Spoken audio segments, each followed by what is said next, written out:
Et voici donc le premier Fulguro point. Et pour ce premier Fulguro point, je vais vous parler d'un sujet qui revient très souvent dans l'actualité, très souvent aussi dans l'actualité de la pop culture, et donc forcément très souvent dans mes vidéos. C'est un sujet qui m'a été suggéré, susurré par l'un d'entre vous dans les commentaires, justement, donc sous une de mes vidéos. Je sais pas si c'est un cadeau, mais bon, il s'agit du wokisme. C'est parti.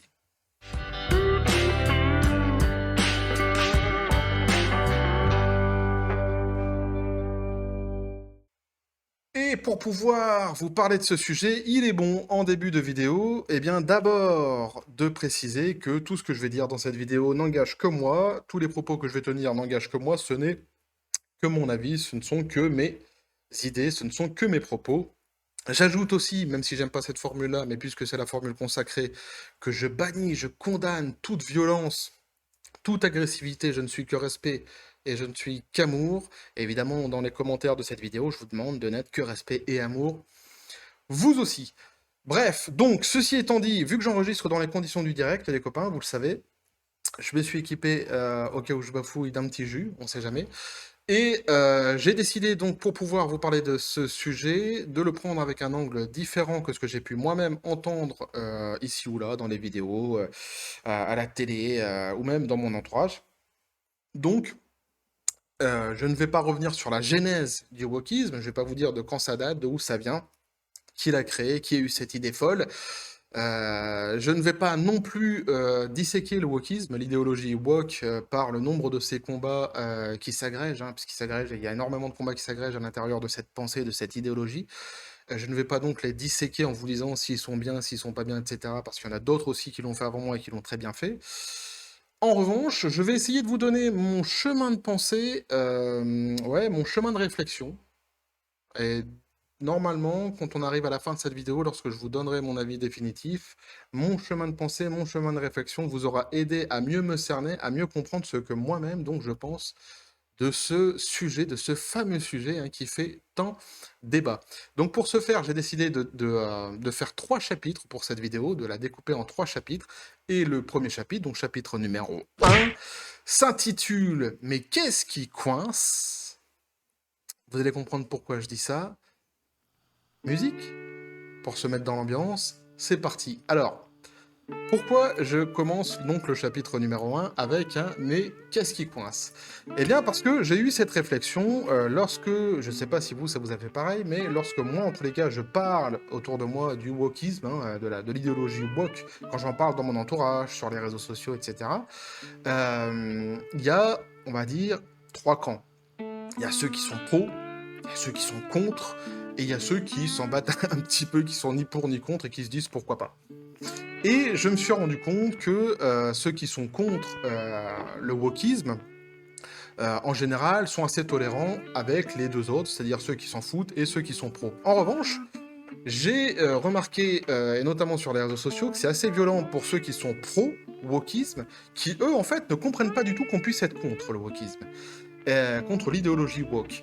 Et parfois des gens très bien, hein, des gens très intelligents, très cultivés, qui ne comprennent pas qu'on puisse être contre cette idéologie et qui se sentent investis d'une mission, investis de la clarté, d'éclairer le monde, hein, qui sont persuadés que c'est la pensée du futur que tout le monde devrait avoir, et qui sont en gros que ceux qui sont contre, en fait, c'est les démons, hein, c'est le démon, c'est le Satan. C'est des arriéristes, c'est je ne sais pas encore quel mot, quel adjectif ils ont pu trouver ou on a pu entendre. Mais en tous les cas, c'est pas bien. Ceux qui sont contre le wokisme, c'est pas bien, et eux, c'est bien. Et donc, je me suis posé cette question-là, je me suis dit, mais c'est étrange quand même, parce que pourquoi tant de gens, parce que la majorité en fait des gens, n'avalent pas cette pilule? Pourquoi? Qu'est-ce qui coince? Pourquoi les gens n'avalent pas cette idéologie woke si c'est si lumineux que ça? Parce que je me suis dit, voyez-vous, lorsque on dit en général, ou lorsque vous dites autour de vous aujourd'hui, la fin dans le monde existe toujours, on est en 2022 et ça existe toujours, et il y a des enfants qui meurent de faim, etc. En général, les gens vont dire c'est dégueulasse, c'est inadmissible, il faut lutter contre ça. Tout le monde est d'accord là-dessus. Lorsqu'on dit, par exemple, qu'il y a des gens qui crèvent dehors, qui ont pas de toit au-dessus de la tête, qui meurent justement ou de froid ou de faim à l'hiver, tout le monde est d'accord pour dire c'est pas bien. Il faudrait que ça cesse. Et pareil pour d'autres choses, hein. On peut parler du racisme, etc. En général, la grande majorité des gens, à part les psychopathes, en général, sont d'accord pour dire que ces sujets-là, c'est pas bien et il faudrait vraiment que l'humanité y remédie. Donc, il y a une espèce de consensus qui se fait comme ça, assez naturel, de la part des gens lorsqu'on évoque des sujets comme cela, qu'on appelle presque même, qu'on pourrait dire des sujets bateaux, lambda, puisque finalement, c'est un peu comme dire le feu ça brûle et l'eau ça mouille. Alors pourquoi, lorsque eux qui se sentent investis, ceux qui sont pro-woke, qui se sentent investis de cette lumière, pourquoi ça passe pas, pourquoi ça coince auprès du grand public? Sommes-nous complètement cons qu'on ne comprenne vraiment pas?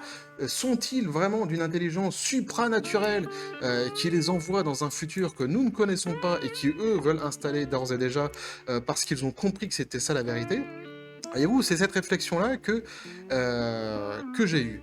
Et donc, j'ai creusé un petit peu cette idée-là et je me suis dit, sommes-nous vraiment cons, nous, la majorité? Eh bien, pour pouvoir bien expliquer ça, je suis parti, on va dire, évidemment, ça sort de mon cerveau à moi, hein, je suis parti d'une espèce de pyramide que j'ai créée, que j'ai appelée la pyramide des vérités. Vous avez tout en haut de la pyramide des vérités, la vérité, ce que j'appelle moi, la vérité universelle. Ce qui est assez drôle parce que j'avais eu un débat comme ça avec quelqu'un il y a quelques années qui me disait que la vérité universelle n'existait pas. Et je vais vous la donner. Pour moi, donc, la vérité universelle, c'est très simple à comprendre, hein, c'est tout ce qui régit en fait le monde, hein, ce qui fait que même que ce soit les espèces animales ou même nous, les humains, nous sommes tous d'accord là-dessus. Par exemple, la biologie, le fait que lorsque le soleil se lève, il fait jour, lorsqu'il se couche, il y a la lune et donc il fait nuit.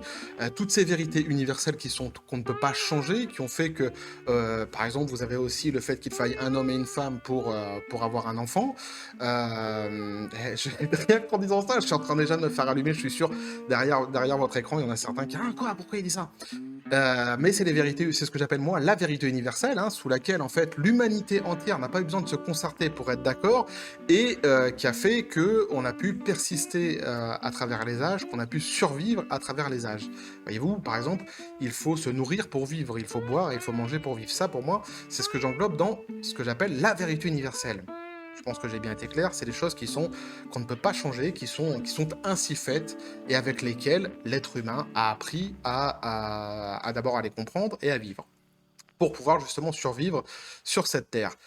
En dessous de la pyramide, vous avez ce que j'appelle moi les vérités acquises. Les vérités acquises, c'est autre chose. C'est des vérités qu'on a justement donc acquises au cours de l'histoire de ce monde. Exemple, par exemple, l'esclavage. Vous voyez, l'esclavage, fut un temps, c'était quelque chose qui était approuvé, on le sait, puis on s'est rendu compte que c'était vraiment une dégueulasserie, que c'était honteux, que c'était sans doute aujourd'hui, on le sait même, une des choses les pires qui a existé dans l'histoire de l'humanité, et donc on s'est tous mis d'accord pour dire c'est pas bien, il faut pas le faire, vous voyez, ça c'est une vérité acquise. On revient par exemple sur le racisme, ça c'est pareil, vous voyez, c'est une vérité, alors là, peu importe la couleur que vous avez, le racisme dans toutes ces catégories, ou même la xénophobie, ce genre de choses-là, c'est des vérités qu'on a acquises avec le temps et que donc on a compris que c'était pas bien, on s'est tous mis d'accord, vous voyez. Vous avez compris un petit peu le délire. Je vais prendre par exemple un autre exemple, je vais dire les guerres de religion, tiens. Les guerres de religion, le fait de vouloir imposer sa religion par la violence et par le meurtre, eh bien on s'est rendu compte à un moment donné, d'abord que ça emmenait dans un cul-de-sac, hein, que ça ne marchait pas, la violence ne marche pas, et qu'ensuite, c'était pas bien, quoi. Hein, c'était même plus que pas bien. Vous voyez, tout ça, c'est ce que j'appelle, moi, les vérités acquises.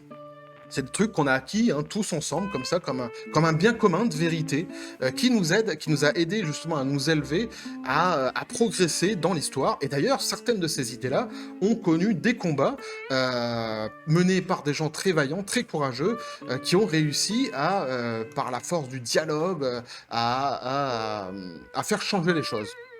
Alors, justement, là, sur ce point-ci, par exemple, dans l'émission dans laquelle se sentent investis ceux qui sont pour le wokisme, eux, justement, vont se revendiquer de ces combattants-là. On va voir qu'il y a une petite différence, justement, et il y a une petite perversité à vouloir justement, se rapprocher de ces combats qui ont été menés et qui ont été gagnés et qui ont fait du bien à l'humanité.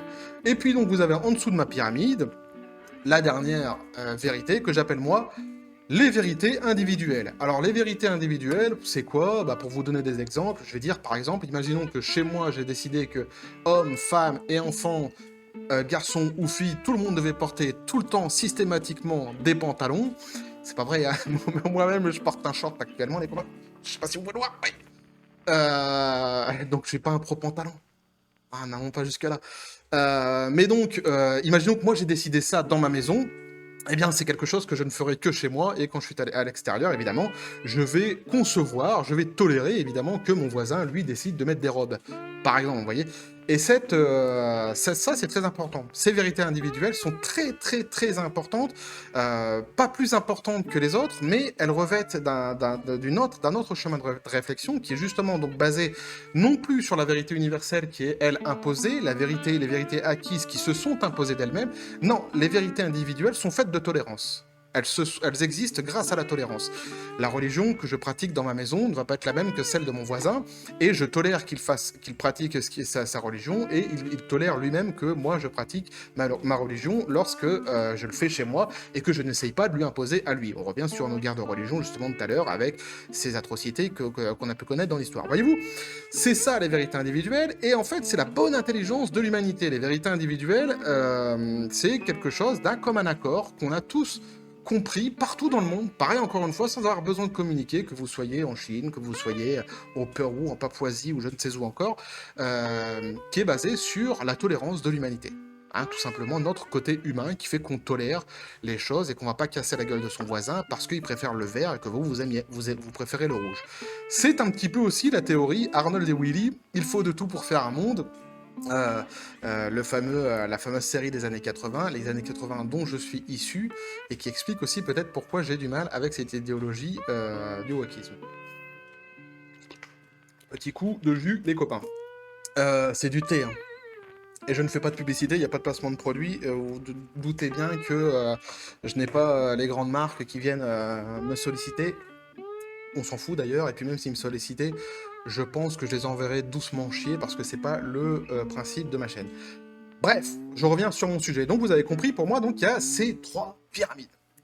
Et donc, là où ça coince, on revient sur le titre du premier chapitre, qu'est-ce qui coince? Eh bien là où ça coince, c'est que justement, l'idéologie woke, elle ne tend pas à accepter la vérité individuelle. Très étrange ce que je dis, parce que eux-mêmes sont porteurs de tolérance et de lumière, en disant il faut être tolérant de tout le monde. Eh bien non. En réalité, non. Ils ont pour principe d'avoir leur propre vérité individuelle, certes, mais ils souhaiteraient remplacer les vôtres, les nôtres, les miennes, que ce soit d'ailleurs les vérités individuelles, mais plus grave, les vérités acquises, et encore plus grave, la vérité universelle.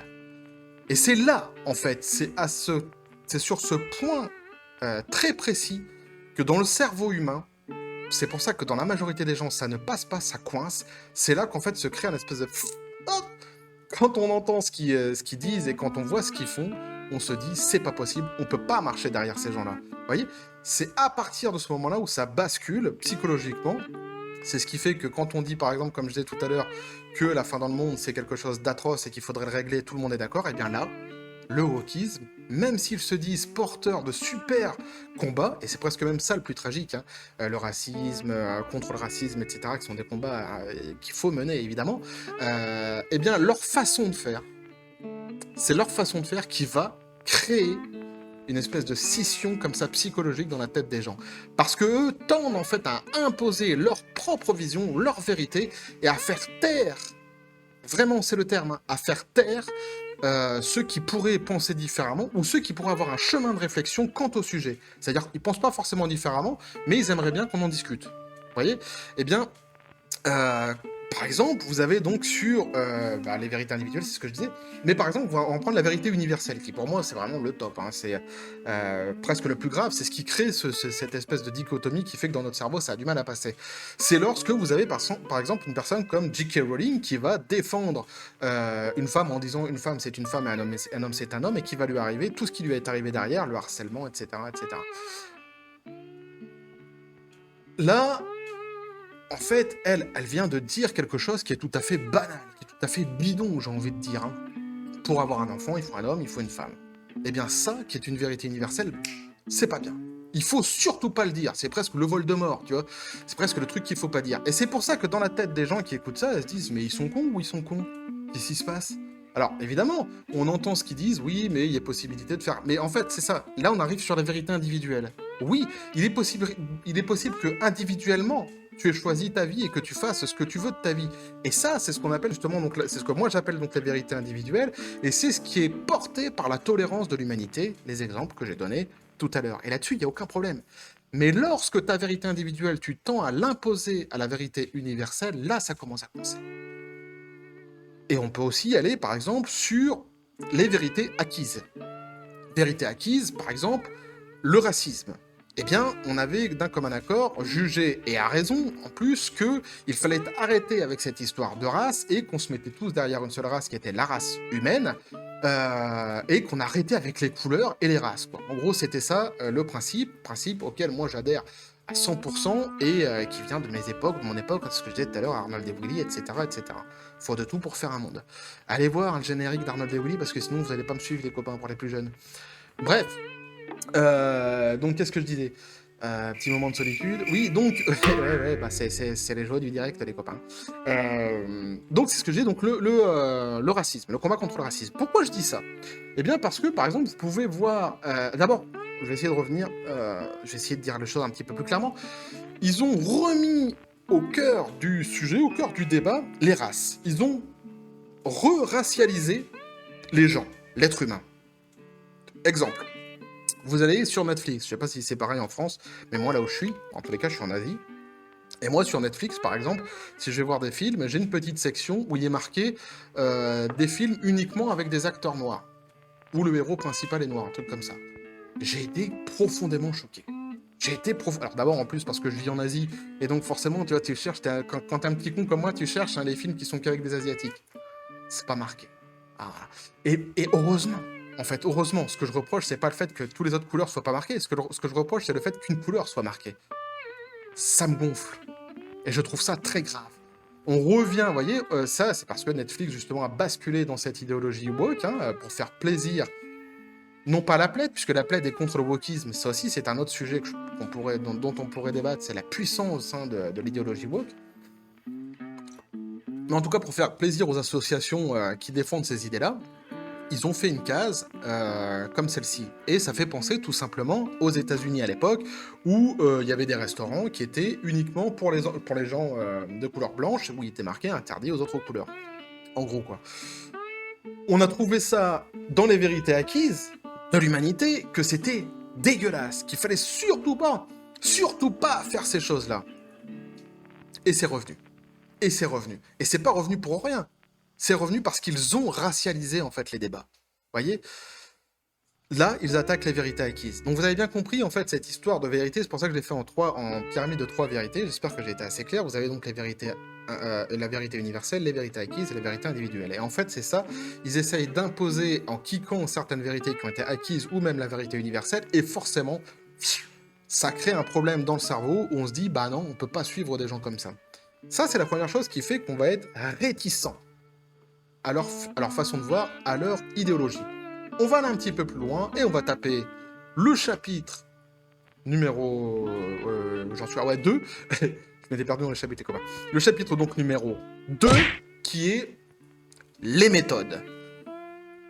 Et là, il y aurait beaucoup à dire. Donc déjà, vous avez compris dans le chapitre 1 pourquoi ça coince dans le cerveau humain. Mais on pourrait glisser et se dire, eh bien, finalement, pourquoi pas, peut-être que c'est nous les arriérés, peut-être que c'est eux qui ont raison, peut-être qu'il faudrait tout simplement changer et les suivre, ce qui est possible. Mais là, il va se passer quelque chose qui va justement, encore une fois, créer comme un deuxième coup de couteau, comme une deuxième vague qui va arriver dans la tronche des gens qui entendent, qui écoutent, qui voient cette idéologie-là. Et je vais revenir justement sur quelque chose, sur une perversité que j'avais soulignée en début de la vidéo, où j'avais dit souvent ils vont dire, ah, voyez, bah, les gens qui sont comme Malcolm X, etc., ce sont des gens qui se sont battus, qui ont combattu et qui avaient raison de se combattre parce que c'était juste ce qu'ils faisaient. Oui, c'est vrai, mais ils n'employaient pas vos méthodes, les copains. C'est ça le délire. Le délire, il est là. C'est que je ne pense pas en fait que les gens qui sont contre le wokisme soient contre vos combats. Lorsqu'on dit par exemple qu'il faut être contre le racisme, encore une fois, c'est une vérité acquise et on le sait tous. D'ailleurs, quand on voit qu'on cancelle certaines choses en disant que il y a des privilèges blancs ou, encore une fois, on revient dans la racialisation, mais quand on déboulonne des statuts, etc., quand on fait peser le poids de l'histoire sur le dos des nouvelles générations, c'est complètement absurde, puisqu'en fait l'humanité a déjà avancé sur ces sujets-là, et au lieu de voir l'avenir, on revient à chaque fois dans le passé, ce qui est complètement con, quoi. Ce qui est toujours bien d'expliquer le passé et de l'expliquer clairement, mais en fait, ce sont des vérités qu'on a déjà acquises, que c'était pas bien, etc. Donc toute cette violence-là est tout à fait inutile. Et donc on est dans les méthodes. Les méthodes, c'est quoi? C'est le harcèlement, c'est les insultes, c'est la violence, c'est l'intolérance. C'est-à-dire que c'est eux qui demandent la tolérance, mais qui sont les plus intolérants. Vous voyez ce qui s'est passé avec J.K. Rowling? Alors, en ce moment, ils sont en train de faire machine arrière parce que justement, il y a des voix qui se sont levées. Et pour l'anniversaire des 20 ans, alors elle va pas venir, je crois, qui vont quand même ajouter des vidéos d'elle. Parce qu'il y en a qui ont dit c'est quand même assez inadmissible ce qui se passe. Mais voyez ce qui s'est passé avec elle. Et ce qui se passe toujours avec elle, c'est-à-dire qu'elle est accusée de transphobie. Et ce qui est assez hallucinant, c'est que donc sur l'anniversaire, par exemple, sur un combat qui est le combat du féminisme, hein, où il était justement l'occasion de pouvoir mettre en avant une femme qui avait réussi, notamment dans la littérature, un sujet que j'aime beaucoup, qui me tient vraiment à cœur, la littérature, et dont je sais que justement dans ce milieu-là particulièrement, il y a eu des grands philosophes et des grands écrivains qui avaient jugé, qui ont dit que les femmes étaient incapables d'écrire, etc., et notamment la philosophie, j'avais déjà dit dans une autre vidéo.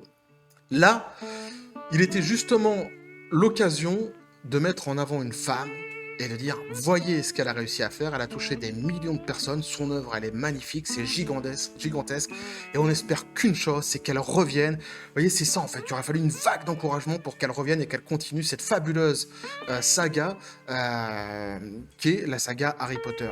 Et là, on a quoi? On a en fait la communauté trans. Donc la communauté trans, des femmes qui se considèrent hommes et des hommes qui se considèrent femmes, qui refusent qu'elle vienne, qui demandent à ce qu'elle ne vienne pas, parce qu'ils le prendraient comme une insulte, parce qu'ils la considèrent comme transphobe. Pourquoi? Parce qu'elle a dit que, en gros, les femmes étaient des femmes et les hommes étaient des hommes. Vous voyez? On revient encore une fois sur l'attaque de la vérité universelle dont j'avais parlé au début. Je sais que je vais pas me faire que des copains dans cette vidéo-là, mais je m'en fous.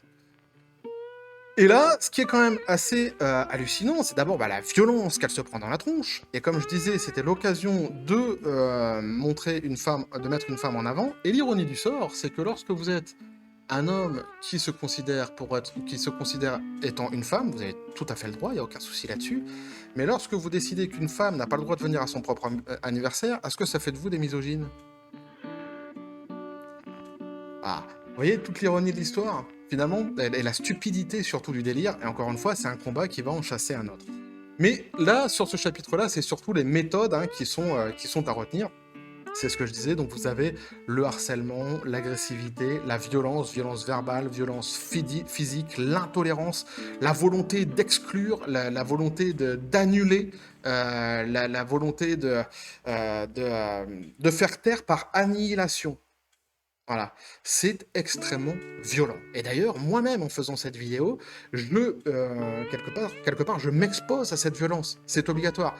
Je sais que cette violence-là, elle n'existera pas, en général, dans les gens qui me suivent, dans la communauté des gens qui me suivent. Et en général, quand j'en parle autour de moi, elle n'existe pas, cette violence. Les gens qui sont justement, en général, c'est ce que je disais au début de la vidéo, contre l'idéologie woke, eux, sont d'une très grande tolérance.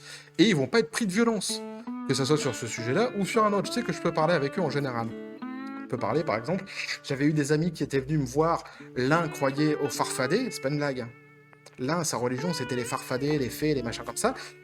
Et l'autre, il croyait que, et encore une fois, c'est pas une blague, je vous assure que tout est vrai ce que je vous dis. Hein. L'autre croyait que on descendait tous d'une espèce de race hyper supérieure qui, à l'époque, avant que nous on conçoit d'avoir des voitures, avait déjà des vaisseaux spatiaux. etc. Et que la vérité était... que là, c'est pas rigolo. Et que la vérité était cachée dans la chanson Une souris verte. Il m'a fait tout un débat là-dessus. Mais vous voyez, dans la grande tolérance, celle qui était pour les farfadets et les faits, et celui qui était pour cette civilisation extraordinaire, et moi qui étais complètement à côté et qui était encore pour autre chose, eh bien on s'est toléré, on a bu des bières toute la soirée, on a parlé, on a rigolé, on n'a pas essayé de s'imposer les choses les uns des autres, on s'est pas mis sur la gueule pour autant.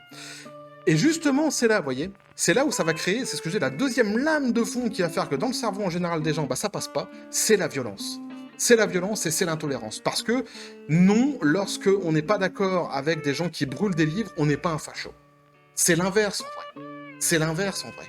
C'est-à-dire que c'est quand tu brûles des livres, parce que ça fait partie des méthodes qu'ils ont utilisées, ça, moi je l'avais vu quand j'étais jeune dans un film, je sais plus si c'était Le Pianiste ou un truc comme ça, enfin bref, ça parlait de la Seconde Guerre mondiale et d'Hitler, où on voyait qu'ils brûlaient les livres, moi ça m'avait profondément choqué.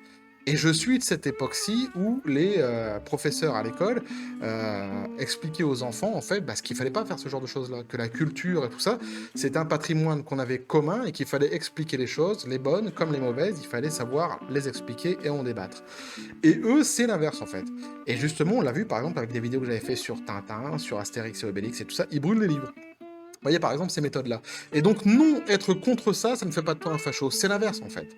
C'est être pour ça qui fait de toi quelque part, même si je déteste mettre des étiquettes, c'est ça, précisément, ça ferait de toi un facho. Ça pourrait potentiellement faire de toi un facho. Je dis potentiellement parce que quelque part, je suis très mal à l'aise en disant ça parce que je connais des gens qui intellectuellement sont éduqués, qui sont construits intellectuellement, qui comprennent pas. Ils sont pour le wokisme, mais ils comprennent pas qu'on puisse être. Quand je leur dis que je suis contre, ils comprennent pas. Et quand je leur donne ces exemples-là, pour eux, ça n'existe pas. C'est faux. C'est un épiphénomène, ou alors je mens. Ça s'est pas passé comme ça. Il y a eu des livres qui sont brûlés, oui, mais ça s'est pas passé comme ça. C'est pas vrai. Vous voyez. Donc c'est très compliqué. Et même si vous les mettez face aux faits, même aux faits accomplis, ils vont vous dire oui, mais bon, c'est une personne. Ça représente pas tout le monde. Donc, partie de là, en fait, il n'y a pas de débat, il n'y a pas de discussion possible. Vous voyez. Donc c'est pour ça que je suis un peu mal à l'aise, parce que je les aime bien, mais en même temps, ils m'ont... alors certains, je les ai même, j'ai arrêté de les suivre sur Twitter, pour tout vous dire, parce qu'ils m'ont vraiment... ils m'ont poncé les Pokéballs, clairement. C'est-à-dire qu'à un moment donné, j'ai beau bien t'aimer, quand tu commences à dire que des gens qui sont... Alors en plus, c'est venu de certaines personnes qui commencent à... Je vous explique tout, en fait. Il y avait eu justement quelqu'un qui était à fond pour le wokisme, qui avait fait un tweet en reprenant les termes de quelqu'un qui était contre et qui disait voyez, ça c'est insulte gratuite et à la fin ça finira par des violences, machin, cette personne-là provoque la haine et la violence. Il met ça. Ce pourquoi je pourrais quelque part adhérer, c'est-à-dire que moi je suis contre justement la violence, c'est ce que je disais en début de vidéo, et forcément tout ce qui propage cette violence-là, tout ce qui est fait pour ouais, pour la propager, évidemment je suis contre. Sauf que quelques jours après, quelques semaines après, il va reprendre, alors c'était sur un truc politique en plus, moi j'aime pas parler de politique, mais bon là pour le coup, où il reprend donc une personne qui était un noir et qui suit une personne politique qui est considérée soi-disant donc comme fasciste dans le paysage français. Et là, il insulte lui-même, il prend donc la photo de ce mec-là en disant tel mec, je comprends pas comment on peut être noir et suivre telle personne, faut vraiment être un gros con. Sauf que cette personne-là en question, eh bien, dans les 24 heures qui ont suivi, elle a été menacée de mort, etc., etc. Et que quand vous alliez sur la file des tweets des gens qui avaient justement donc propagé cette haine, eh ben, son tweet à lui faisait partie des premiers dans la liste. Donc forcément, j'ai arrêté de le suivre parce que à un moment donné, soit t'es cohérent avec toi-même, soit bah, au revoir, bye bye quoi. Donc voilà. Vous voyez pourquoi je dis quelque part je suis mal à l'aise, parce qu'il y a des gens qui sont intelligents, mais... Enfin, qui sont intelligents, en tous les cas, qui sont éduqués, qui sont construits intellectuellement, on va dire. Mais bon, donc vous voyez, c'est ça qui va faire la deuxième lame de fond, qui va faire que on peut pas accepter, en fait, le wokisme, c'est les méthodes. Voilà, toutes ces méthodes qui consistent à ostraciser, qui consistent à exclure, qui consistent à pointer du doigt, à afficher les gens. Afficher les gens aussi, ça c'est un truc, bah je suis désolé de vous le dire, mais c'est un truc de fasciste. Eh ouais, c'est un truc de fasciste, de mettre une pancarte sur quelqu'un avec son nom et sa photo, et de dire, c'est ce qui se passe par exemple dans certains pays où on dit cette personne-là, elle est pas, en ce moment c'est ça, hein, je vous assure que c'est vrai, c'est dans le monde actuel, on dit cette personne-là, elle est pas vaccinée, avec sa photo, machin, en place publique, oui, ça c'est des méthodes, chacun jugera ce qu'il veut, mais ça c'est des méthodes qui pour moi sont très dangereuses et qui s'apparentent plutôt au fascisme. Et c'est ce qu'ils font. C'est ce qu'ils font, je suis désolé. Ça fait partie aussi des méthodes, et quand tu voyais justement donc cette femme, J.K. Rowling, qui se fait harceler, dont on a même volé son adresse et publié sur Internet pour la retrouver et la punir du fait qu'elle ait osé dire que les hommes étaient des hommes et que les femmes étaient des femmes, ce pourquoi, si tu veux en discuter, on peut en discuter, mais ça restera de toute façon de la vérité universelle, c'est-à-dire que c'est grâce à ça qu'aujourd'hui, toi et moi, on peut justement en discuter et en débattre, c'est-à-dire que si moi je peux raconter toutes mes conneries, c'est parce que j'ai eu un père et une mère, et parce que l'humanité a toujours considéré que c'était comme ça, et a compris surtout sans considérer que c'était comme ça et qu'il fallait avancer. Vous prenez par exemple l'histoire du monde. Il n'y a aucun pays dans le monde qui s'est dit, par exemple, ça serait bien de se marier avec des chèvres. D'un commun accord, sans qu'il y ait à l'époque la possibilité de voyager de la Chine jusqu'à un autre pays le plus éloigné possible de la Chine. Il n'y avait pas les bateaux, il n'y avait pas tout ça. D'un commun accord, l'humanité s'est dit, copuler avec une chèvre, ça va pas, ça va pas nous emmener bien loin, quoi. Voilà, si on veut commettre des enfants à l'école, c'est pas comme ça qu'il faut s'y prendre. Donc, vous voyez, on peut en discuter, on peut débattre sur plein de trucs, mais la vérité universelle, c'est la vérité universelle. Voyez. Et donc, quand vous voyez les méthodes, quand vous voyez ce qu'elle a pris dans la tronche, bah je suis désolé, c'est proprement dégueulasse. C'est proprement dégueulasse, et moi, je peux pas cautionner, je peux pas suivre des gens comme ça. On arrive donc à la fin du deuxième chapitre, je pense que j'étais assez clair sur les méthodes, je vais pas en rajouter, de toute façon vous le direz dans les commentaires si vous avez vu d'autres choses, mais vous avez vu, il y a la censure, les censures de partout, dessins animés, etc., etc., lui il a dit ça, lui... J'ai fait des vidéos là-dessus, Apu dans les Simpsons, où on dit que Apu dans les Simpsons c'est un stéréotype indien, mais tout est un stéréotype dans les Simpsons. Homer Simpson c'est un stéréotype américain. Tu vois l'intelligence du mec quoi, qui te dit ça.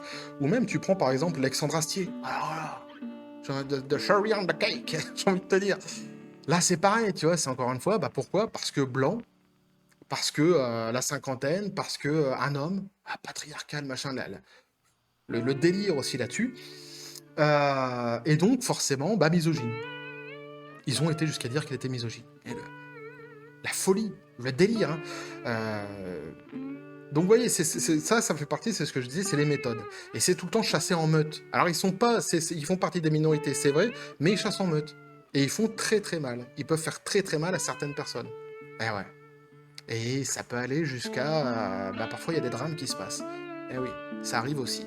Il y a des gens qui sont solides, psychologiquement, puis il y a des gens qui le sont beaucoup moins. Et donc, il y a des drames qui arrivent ou qui peuvent arriver. Bref, vous l'aurez compris, voyez, c'est pour ça, quand vous prenez le chapitre 1 et le chapitre 2 de ma vidéo, j'espère que je vous ai bien emmené dans mon chemin de pensée, dans mon chemin de réflexion, et que vous aurez compris, en fait, pourquoi. Pourquoi ça passe pas. Pourquoi, tout simplement, dans la tête de quelqu'un, à la base, un être humain normal, pourquoi la majorité peut pas marcher derrière cette façon de penser. Même si je le répète, et c'est peut-être ça le plus terrible, c'est que, et là on va arriver sur le chapitre numéro 3, mon avis, c'est là le plus terrible parce qu'en fait, qu'est-ce qui se passe? Qu'est-ce qui se passe? Je me fais marrer tout seul. C'est quoi donc cette petite chose? Les combats qui mènent, en général, les combats qui mènent sont pas des mauvais combats. On est tous contre le racisme, par exemple, vous voyez, ou tous contre l'homophobie, etc., etc., ou on est tous plus ou moins féministes, c'est-à-dire que cogner sur la gueule d'une femme, forcément non. Vous voyez, c'est des trucs où, pour que l'égalité des salaires dans les entreprises à compétences équivalentes et à travail équivalent, évidemment, peu importe le sexe et la couleur, vous voyez, c'est des choses quand même assez simples, quoi. Mais justement, vous voyez, c'est ça le souci, c'est que sur des combats qui sont des bons combats, sur lesquels on pourrait tous se retrouver, eh bien, il y a le premier chapitre que je vous expliquais, cette façon de vouloir éviter vouloir coller leur propre vérité et surtout bannir les autres vérités, et en plus marcher sur la vérité individuelle des gens, et puis vous avez les méthodes qui font que tout ça, ça ne passe pas. Et donc forcément, eh bien, c'est là où c'est dramatique, c'est que ça fait du mal à ces combats-là. Ça fait du mal à ces combats-là, et encore une fois, je reprends mon bon vieil exemple de J.K. Rowling, parce que, c'est ce que je disais, c'était l'occasion de mettre une femme en avant, et pour ceux qui se battent pour le féminisme, pour les féministes, et ben voilà, c'est une occasion manquée. Ils auraient dû se lever d'ailleurs contre tout ça, mais ils ne l'ont pas fait. Ils ne l'ont pas fait de la même manière que Boris Johnson n'ose pas dire qu'une femme a un utérus, parce qu'ils ont peur. Peur de quoi? C'est ça qui est étonnant. Quel pouvoir ont ces gens pour pouvoir imposer aussi fortement, avec une puissance aussi forte, à des premiers ministres et à même des compagnies qui sont très puissantes, très riches, etc. Ça, c'est une autre vidéo qu'on pourrait faire, mais malheureusement, je ne vais pas supputer, je ne vais pas commencer à faire des théories sur l'argent qui gagne, sur qui finance quoi, parce que j'en sais rien. Et que si je commence à dire, moi je pense qu'il y a une histoire de gros sous derrière, mais c'est que mon avis, et que si je commence à essayer d'étayer une théorie, ça serait que de la théorie à la con, et ça fera pas avancer parce que j'ai aucun élément concret. Là, mon idée dans cette vidéo, c'est vraiment de vous dire concrètement comment moi je vois le truc et mon chemin de pensée. Et donc forcément, mon avis, je ne peux évidemment pas être pour, je suis forcément contre. Pourquoi les gens ne disent rien en général? Eh bien parce que c'est la majorité tolérante. C'est ce que j'expliquais en début de vidéo. C'est la majorité tolérante. On est la majorité tolérante. On est des gentils. On dit rien. On est sympa. Jusqu'au moment où, jusqu'au jour où, ah, en général, souvent c'est trop tard. C'est malheureux, mais souvent c'est trop tard. Et c'est pour ça que j'en parle moi dans mes vidéos, parce que là où d'aucuns me disent ouais, mais tu leur donnes de l'importance et c'est un épiphénomène. Non, c'est alors oui, je leur donne de l'importance, mais ils n'ont pas besoin de moi. Et non, ce n'est pas un épiphénomène. Ils sont très puissants. Demande à Boris Johnson, ils sont très puissants. Donc forcément j'en parle. Et puis il me casse les Pokéballs quand il commence à mettre Alexandre Astier sur scène en disant que c'est un misogyne, ou J.K. Rowling, ou d'autres même, ou quand il touche à Apu, ou à Tintin, ou à Astérix et Obélix, ça me saoule. Donc voilà. Donc non, je ne peux pas être pour, et mon seul avis que j'ai, c'est eh bien de combattre, mais de manière intellectuelle. Et vous voyez, donc c'est pour revenir aussi à ce que je disais quand ils prennent des... je sais pas si j'ai bien expliqué ça d'ailleurs. J'ai essayé de revenir vite fait là-dessus. Quand ils prennent des mecs comme Malcolm X, machin de ça, Malcolm X, tout ça, c'est des gens qui se sont battus, oui c'est vrai, mais pas avec ces méthodes-là. Et tu peux pas tu peux pas te dire que tu te bats quand toi, ton combat, c'est d'annuler les choses. C'est d'anéantir en fait. Tu peux pas dire il y a des problèmes d'humains qui sont méchants, donc ce qu'il faut, c'est en fait on va éliminer l'humanité. Tu peux pas te comparer quand tu as cette pensée-là à celui qui se dit il y a des problèmes dans l'humanité, on va travailler là-dessus, on va essayer de faire prendre conscience tout le monde. C'est pas pareil, forcément.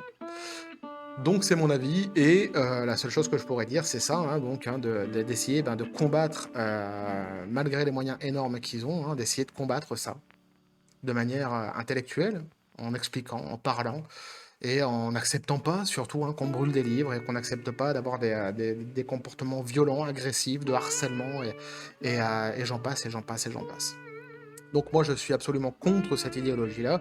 Pour ceux qui me suivent maintenant, les choses sont claires. J'espère que j'aurai bien expliqué ma façon de penser sur ce sujet-là, ce qui est le but du Fulgure au point.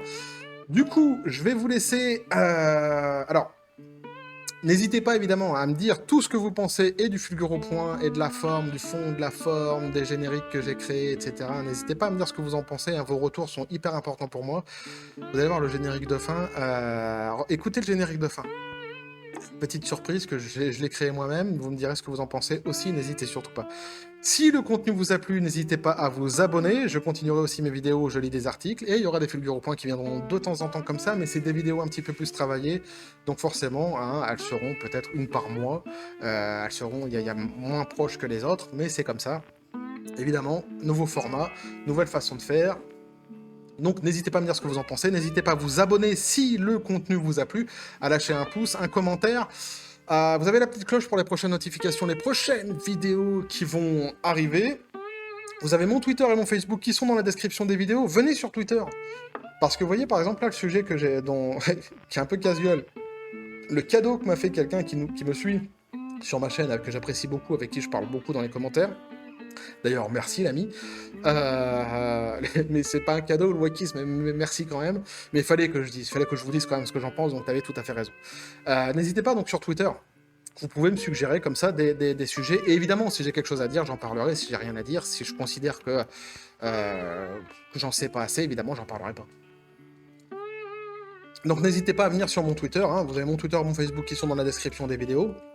Je vais vous quitter, non pas avec John Spartan, du coup, et Star Wars, comme je le fais pour mes autres vidéos. Je vais vous laisser une petite citation qui est d'un écrivain, qui est mon écrivain préféré. Bon, c'est comme ça que j'aime le plus, que j'ai découvert à l'âge de 12 ans. Un jour, je vous expliquerai pourquoi. Je ferai peut-être un Fulgure au point là-dessus, justement, pour vous expliquer un petit peu tout ça.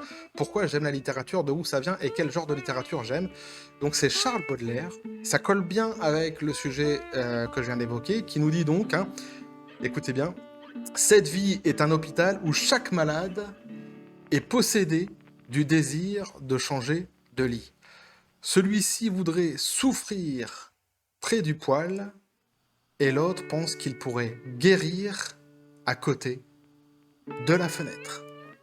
Faites-en ce que vous voulez, les copains. Je vous dis...